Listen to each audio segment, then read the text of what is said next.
আজ বৃহস্পতিবার 28শে ফাল্গুন 2025 সালের 13ই মার্চ, কন্যা রাশি, কন্যা লগ্ন, ভার্গো সাইনের জাতক জাতিকাদের একটু সাবধানতা অবলম্বন করে এই দিনটি অতিবাহিত করতে হবে।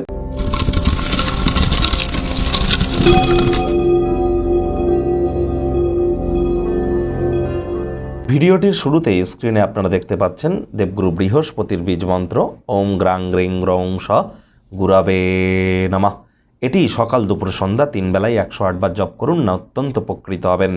দেখুন, এই 2025 সাল থেকে কিন্তু বৃহস্পতি একটানা 8 বছরের জন্য অতিচারী হতে চলেছে।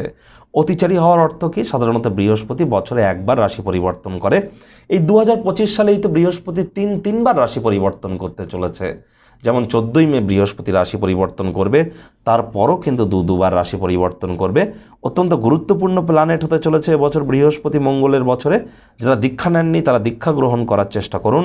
মনে রাখবেন, জন্মগুরু, দীক্ষাগুরু, শিক্ষাগুরু, এই 3 গুরুর প্রাপ্তিতেই আমাদের জীবন কিন্তু ধন্যা হয়ে ওঠে।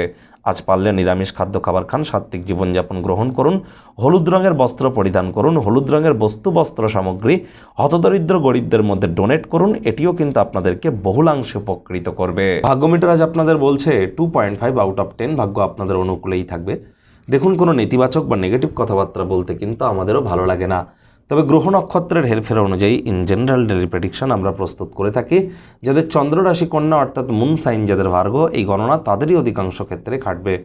আজ স্বাস্থ্যের খাতিরে অহেতুক চিৎকার যেন করবেন না। কায়িক পরিশ্রমের কারণে শরীরে ক্লান্তি আপনারা অনুভব করতেই পারেন।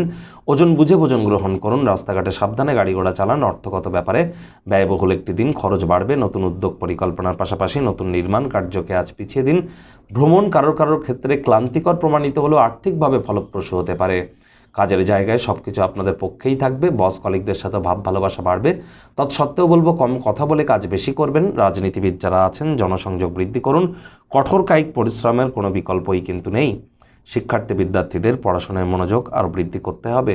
উচ্চশিক্ষার জন্য যারা বিদেশ যাত্রার কথা ভাবছিলেন, ভাগ্যদেবী আজ আপনাদের পক্ষে নেই। সন্ততি থেকে থাকলে তাদের দিকে কঠোর সজাগ দৃষ্টি বজায় রাখুন। হাউসওয়াইফ যারা আছেন, দিনের শুরুটা তাড়াতাড়ি করুন। আজ প্রেমিক প্রেমিকা, স্বামী স্ত্রী, না ভাব ভালোবাসা রোম্যান্স, না তর্ক বিতর্ক অশান্তি, না একে অপরের ভালোবাসার চরিত্র নিয়ে সন্দেহবাতিক যেন হবেন না। সম্পর্কের দুর্বলতা কিন্তু বৃদ্ধি পেতে পারে। ভুল যোগাযোগ সমস্যা তৈরি করতেই পারে। সামনাসামনি বসে আলাপ আলোচনা, আপোষের মাধ্যমে সব কিছু মিটিয়ে নেওয়ার চেষ্টা করুন। দূর স্থান থেকে, দূরের কোনো জায়গা থেকে আর সন্ধেবেলার সময় কোনো সুখবর কিন্তু আসতেই পারে। নাতি নাতনি থেকে থাকলে তাদের কাছ থেকে প্রাণ প্রাচুর্য, খুশির উৎস কিন্তু আপনারা পেতেই পারেন। আজ পরিবার পরিজনদের সাথেও ভাব ভালোবাসা বাড়বে। শত্রুপক্ষ বিরোধী পক্ষ একটু হলেও শক্তিশালী কিন্তু থাকছে। তবে সম্পর্কের ক্ষেত্রে তৃতীয় কোনো ব্যক্তিকে যদি প্রবেশ করতে দেন, তাহলে সম্পর্কের দুর্বলতা কিন্তু মারাত্মক আকার ধারণ করতেই পারে।